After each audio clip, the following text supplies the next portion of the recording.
1 bulan, alhamdulillah 1 bulanan ini Mas Hendra bisa banyak libur karena ya ini juga ya melihat dari kesehatan bapak juga, kesehatan mama juga yang di Sukabumi. Ya apa ya, kita harus melihat prioritas dulu, prioritas ya, yang prioritas sekarang memang kita harus fokus dengan kesehatan bapak dan mama yang ada di Sukabumi. Ya mau nggak mau harus diutamakan dulu. Kak Fitri, ini perbedaannya Ramadan di Doha sama di Indonesia seperti apa, dan mungkin lebih menikmati nggak sih Lebaran Ramadan tahun ini karena Ramadannya di Indonesia gitu, puasanya di Iya Indonesia? dong, kalau di sana kan semuanya serba sendiri.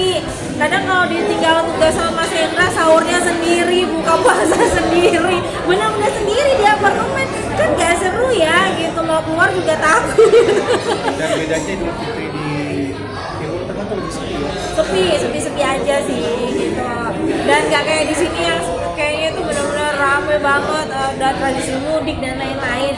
Kalau di sana ya bersyukurnya pemerintah yang di Doha kayak memberikan hiburan-hiburan buat masyarakatnya, kayak apa kemarin kayak fireworks ya tahun lalu. Nah mungkin tahun ini juga ada pentas fireworks lagi sih gitu, karena biasanya pemerintah Qatar tuh suka bikin hiburan fireworks gede-gedean gitu di sana. Tapi kalau aku sih bersyukur tahun ini aku bisa kembali lagi Ramadan dan juga Lebaran dengan keluarga, apalagi ada suami, itu beda banget rasanya. Seneng dong, tiap sahur ada yang nemenin. Mas Hendra emang sebulan full ini di Indonesia Ya. Ramadan? Sebulan full di Indonesia. Sampai insya Allah mungkin bisa Lebaran di sini mungkin ya. Mungkin. Kalau dari kantor bilang segera kembali sebelum Lebaran ya saya harus kembali. Iya. Insya Allah ada di sini sampai Lebaran. Akan pulang kampung kah apa rebahan di Jakarta? Kalau di Kemarin udah lihat. Nah, ke Sukabumi udah duluan. Kemarin kan bapak ibu yang ada di Cibubur ya. Jadi ya pulang kampungnya ya di rumah sendiri. Iya. Kumpulnya di Cibubur. Ngumpulnya di Cibubur. Sekarang update kondisi Lebaran seperti apa nih Kak? Apa Iya. sih yang harus diperhatikan dari beliau? Jadi Bapak tahun lalu di bulan Agustus ya, itu udah sempat terkena serangan jantung sampai akhirnya pasang ring di kateter, dan dari semua pembuluh darahnya hanya 1 pembuluh yang bisa diselamatin dari 4 ya kalau nggak salah, dan itu hanya 1 yang bisa ya. Makanya kita tuh benar-benar dijagain banget, ibaratnya tuh penopang hidupnya itu tinggal ibaratnya pembuluhnya hanya 1 yang benar-benar sehat, yang lainnya tuh ya sudah karena usia ya, jadi itu udah keras pengaturan kayak gitu, jadi nggak bisa dipasang ring. Karena waktu itu memang ada indikasi juga adanya infeksi paru juga, ya mungkin dengan adanya masih sisa-sisa COVID ya gitu. Sedangkan ya Bapak juga masih aktif interaksi dengan pelanggan, kan kita ada warung seperti itu kan, kita nggak ngerti ya, kadang Bapak udah ayo pakai masker, namanya orang sepuh suka lupa gitu, suka risih, kita ya selalu Pak pakai masker please Pak, pakai masker. Itu aja yang paling berat kan di Agustus kemarin. Nah ternyata di awal tahun kemarin Bapak serangan lagi, padahal diwanti-wanti sama Pak Dokter Indra suaminya Mbak Nini, Pak ini kalau kamu itu bahkan lebih parah loh Pak, dan qadarullah ternyata Bapak kena lagi, infeksi lagi, ternyata benar lebih parah dari yang sebelumnya. Jadi paru-paru Bapak yang kiri itu hampir putih sepenuhnya. Itu ya Allah. Makanya kan kemarin banyak teman-teman yang teman-teman media yang pengen wawancara gitu. Tapi dengan berat hati kami sekeluarga memang belum bisa untuk melayani. Kenapa? Karena memang kami ingin fokus dengan kesehatan Bapak dulu. Soalnya ya off the record ya, kalau udah banyak kesebar gitu kan, Bapak kan temennya banyak banget. Jadi akhirnya pada nelpon. Jadi kita sibuk nenangin teman-teman Bapak, nenangin keluarga bapak, padahal kami ingin fokus dulu dengan kesehatan bapak. Penuh perjuangan, udah beberapa hampir seminggu lebih ke rumah sakit, baru aja pulang sore, malamnya serangan lagi, maksudnya ke rumah sakit lagi, ke ICU lagi.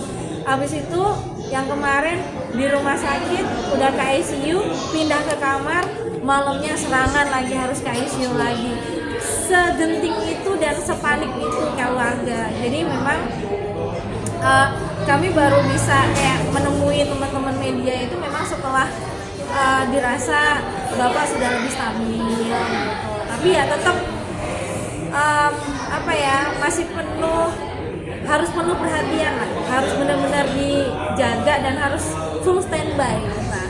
Karena tiba-tiba kayak bapak seminggu lalu ya tiba-tiba muntaber kayak gitu, terus infeksi, ternyata masih ada infeksinya kayak gitu kan, ya Allah masih itulah. Jadi makanya aku sebagai anak bontot yang memang bapak sama ibu kan tinggal berdekatan sama aku, ya aku yang harus full standby. Sekarang lagi menjalani perawatan Rawat jalan, jadi masih minum beberapa obat gitu, dan ya cukup melelahkan ya. Bapak kan badannya kan udah nggak seperti dulu lagi secara fisik. Kemarin bapak udah, kayaknya kok aku mabuk obat ya, karena begitu banyaknya obatnya harus diminum, kayak kok bapak mabuk obat gitu. Terus aku lihat bapak itu yang lemes gitu kan, padahal kita selama ini kan lihat bapak itu orangnya semangat, selalu menebarkan senyum. Tiba-tiba kemarin itu benar-benar kondisinya udah kurus banget, pandangannya udah kosong kayak gitu kan. Oh ya, ada cerita lagi yang bikin aku tuh kemarin sempet shock, dan memang aku juga sempet kayak cuti nggak pengen ngapa-ngapain, karena aku kemarin yang jadi saksi bapak malam-malam. Jadi waktu itu di rumah sakit aku jagain, pas lagi waktunya aku jaga, waktu itu aku cuma berdua sama ibu yang jaga. Bapak tiba-tiba dadanya panas, terus habis itu kayak udah mau rantau gitu. Jadi bapak udah pamitan sama ibu, sama aku gitu kan. Aduh, ma ini dan bapak dadanya panas. Maaf ya, aku nggak bisa ada. Kalau bapak duluan gitu kan. Dan itu tuh lagi aku di situ gitu, tapi aku langsung tersadar ini kalau diterusin nggak cepet aku minta tolong sama suster dan dokter ya bakal beneran gitu kan. Dengan kondisi panik yang kayak gitu aku langsung lari keluar, karena dipanggil susternya mungkin lagi karena tengah malam ya yang nggak banyak yang jaga. Jadi aku langsung lari ke jaganya suster, bapak saya tolongin bang gitu kan. Lalu itu langsung mereka langsung panik gitu, dokter juga diperiksa semuanya, terus ini bapak harus masuk ICU lagi. Udah, terus akhirnya alhamdulillah masih bisa kembali gitu, masih bisa cepat ditangani lah. Jadi trauma itu aku, karena aku yang sendirian ibaratnya yang jadi saksi di situ. Adapun ibu, tapi kan ibu juga kondisinya usianya juga sepuh juga. Jadi aku nenangin dua-duanya. Apa yang ada di pikiran saat itu? Kok nggak udah bercampur aduk, udah ya Allah, mungkin ini yang terakhir kayak gitu udah. Aduh, tapi aku belum mampu ya Allah, aku masih pengen terus bersama orang tuaku kayak gitu kan. Aduh, kayaknya aku bakal emosional kan kalau cerita, makanya aku harus melihat bapakku sehat dulu. Sehat. Alhamdulillah. Terus setelah bapak udah ditangani, baru aku bisa lumayan tenang gitu. Tapi kan aku di situ aku harus berusaha tegar. Aku nggak menampakkan rasa sedih dan panik aku, ya aku harus buat, karena kalau enggak ibu kan juga panik kan. Jadi aku benar-benar harus benar-benar kuat gitu. Aku ya langsung kabarin keluarga, dan waktu itu Mas Hendra posisi lagi di luar negeri juga. Jadi wah ya panik gitu. Cuma alhamdulillah dokter dan juga suster langsung cekatan. Akhirnya pagi itu kan itu ya dini hari kalau nggak salah bapak serangan lagi yang terakhir itu jam 2 pagi, jam 6 udah stabil, jam 8 tuh baru bisa kita temuin. Ya bapak udah ceritanya udah macem-macem, udah bapak cerita kalau ada 2 keranda gitu, saya sampai segitunya.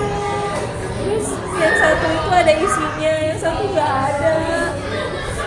Terus habis itu si keranda yang nggak ada isinya itu di dekatnya bapak, bilang gitu. Terus bapak itu ceritanya ingin nganterin ibaratnya apa ya, kayak pelayat yang mau ikut menguburkan gitu. Ternyata udah ditinggal duluan bapak. Terus kayak sup, bapak kayak kebangun. Jadi itu kayak experience-nya bapak, kayak near death experience-nya bapak seperti itu. Cerita sama bapak semua, ya Allah, ya mungkin Allah masih ngasih kesempatan bapak untuk kembali sehat, kembali hidup. Kan takut ya dalam keadaan itu. Ada nggak sih mungkin selagi masih ada gitu, ada yang mau diwujudin, bapak minta apa, mau apa gitu?